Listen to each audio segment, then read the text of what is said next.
Bonjour à tous, je suis très contente de vous retrouver aujourd'hui pour vous faire une revue slash première impression du dernier fond de teint de Marc Jacobs. C'est le dernier né, de la base aussi qui est plutôt récente et du pinceau qui est vendu avec le fond de teint, enfin du moins vous n'achetez pas les deux ensemble, mais c'est le pinceau qui est conseillé pour l'application de ce fond de teint.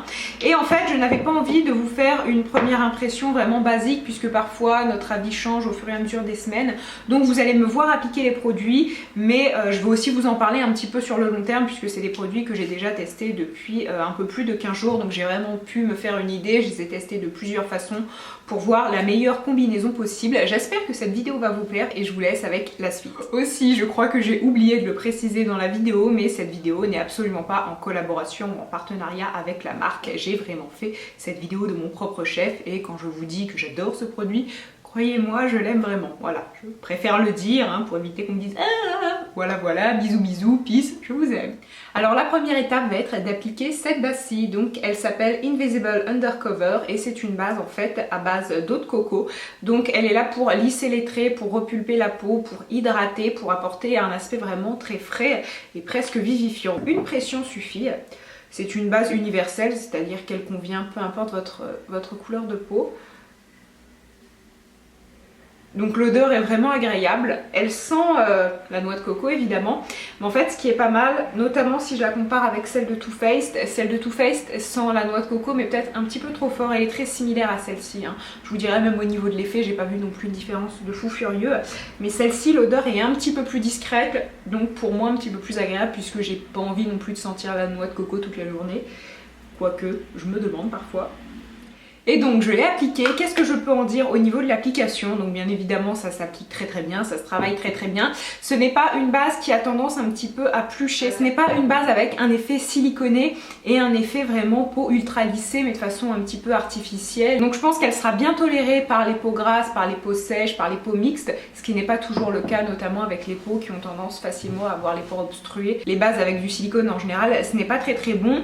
Ensuite pour l'aspect hydratant, oui je vous conseille quand même d'appliquer une crème hydratante auparavant, c'est sûr et certain, mais pour celles qui ont des problèmes d'hydratation, je pense qu'une base comme ça ne fait pas de mal. Et ensuite elle n'a pas vraiment un pouvoir unifiant, c'est-à-dire que je l'ai appliquée, je veux pas dire oh cool je peux sortir sans fond de teint, non, mais elle est très agréable, très fraîche et encore une fois l'odeur fait en sorte que l'application est pas mal du tout.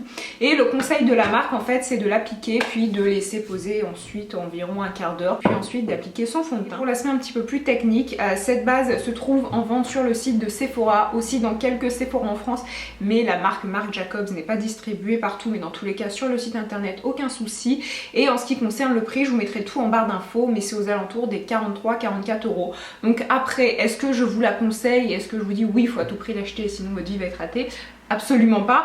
Ce que j'ai à vous dire c'est que je la trouve efficace, très agréable, de toutes les bases que j'ai pu tester, avec vraiment cet aspect très frais, c'est une de mes préférées. C'est à vous de voir si vous avez envie de mettre plus de 40 € pour une base. Ensuite on va passer à l'application du fond de teint et ça c'est vraiment le produit dont j'avais envie de vous parler dans cette vidéo parce qu'il est vraiment fabuleux et il est plutôt rare en général que j'apprécie les fonds de teint qui ont une couvrance assez forte comme celui-ci.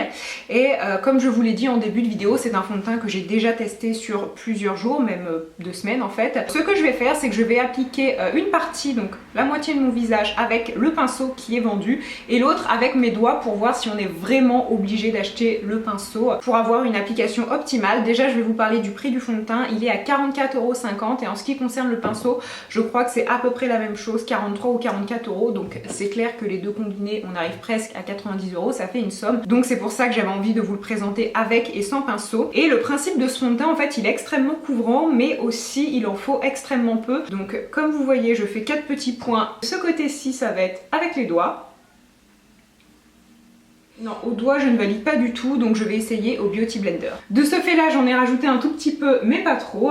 Alors au Beauty Blender, pour être tout à fait franche, ce n'est pas aussi pratique et aussi optimal qu'avec le pinceau de la marque, mais ça passe, ça va quand même largement mieux. Maintenant je vais faire donc l'autre partie de mon visage mais avec le pinceau. Ça fonctionne beaucoup mieux. Et donc voilà, application terminée. Donc comme vous pouvez voir mon teint est vraiment unifié, pour autant il n'est pas trop chargé. On voit que le teint est maquillé en fait, mais c'est vraiment ultra léger et on n'a absolument pas d'effet de matière, il est hyper confortable. Je vais aller maquiller le reste de mon teint et je reviens juste après. Et donc me revoici une fois maquillée et je vais enfin pouvoir conclure sur ce fond de teint. Donc globalement, est-ce que je vous le recommande? recommande à 300%. C'est vraiment un de mes fonds de teint favoris avec les fonds de teint d'Yves Saint Laurent que j'aime depuis à peu près beaucoup trop d'années, mais celui-ci est vraiment pas mal. Et surtout là où je trouve qu'il est excellent, c'est qu'on arrive à avoir une belle couvrance mais pas un effet permettez-moi l'expression, mais dégueulasse, maquillé à la truelle. Et c'est souvent le problème avec les fonds de teint couvrants. Certes, ils masquent vos imperfections, mais on devine quand même que vous avez beaucoup trop de maquillage et qu'il y a un problème dessous. Enfin, vous voyez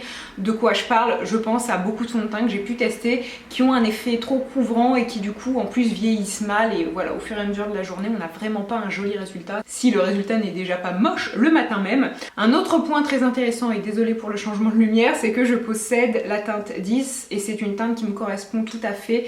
Et ils ont vraiment pas mal de teintes, donc je pense que on peut facilement trouver une teinte qui nous correspond. Encore une fois, ce n'est pas toujours le cas avec les fonds de teint de luxe. Au niveau du prix, comme je vous l'ai dit tout à l'heure, il est aux alentours des 44 €. Mais étant donné qu'il en faut extrêmement peu, je pense qu'il est vraiment très rentable. Avec une bouteille comme ça, vous tenez plusieurs mois, je dirais environ 6 mois sans aucun souci. Ensuite, comment il vieillit dans la journée? Eh bien, je vous dirais qu'il vieillit bien à partir du moment où vous en mettez assez peu. C'est-à-dire que je vous ai montré à quoi ressemblait l'embout applicateur. Il faut vraiment 4 toutes petites gouttes et ensuite on le travaille donc avec un pinceau de ce type là. Si vous travaillez votre fond de teint avec vos doigts ou autre chose, il en faudra un peu plus, mais encore une fois le résultat sera pas joli et vous risquez de pas l'apprécier. Donc pour moi c'est vraiment un fond de teint à appliquer avec ce genre de pinceau là ou rien du tout, à la limite Beauty Blender, mais même là c'est pas non plus 100% efficace parce que vous en mettez plus. Et d'ailleurs pour parler de ce pinceau là, donc il est excessivement bien, je pense que c'est un pinceau qui va vous durer des années parce que de très bonne qualité. Mais si vous cherchez quelque chose d'assez similaire, je vous mettrai des liens en barre d'infos, mais je pense au Buffing Brush de Real Techniques qui est pour moi vraiment très semblable. J'ai fait le test et j'ai beaucoup apprécié aussi. Et d'ailleurs en ce qui concerne l'application, parfois les fonds de teint couvrants justement ils sont un peu difficiles à travailler, ils s'étalent mal et là c'est pas du tout le cas. Ensuite certaines vont sûrement me demander s'il a un effet mat, un effet lumineux. Comme vous voyez là je n'ai rien appliqué du tout, j'ai pas appliqué de poudre. D'ailleurs c'est un fond de teint, si vous appliquez une poudre, je vous conseille une poudre libre assez légère, pas quelque chose qui va venir surcharger le teint en plus parce que vous n'en avez pas besoin. Il n'est pas totalement mat, il n'est pas non plus ultra lumineux, donc voilà, c'est un effet on va dire somme toute plutôt naturel. Et bien écoutez, sur ce, ma vidéo est finie, j'espère que ma revue a pu vous aider.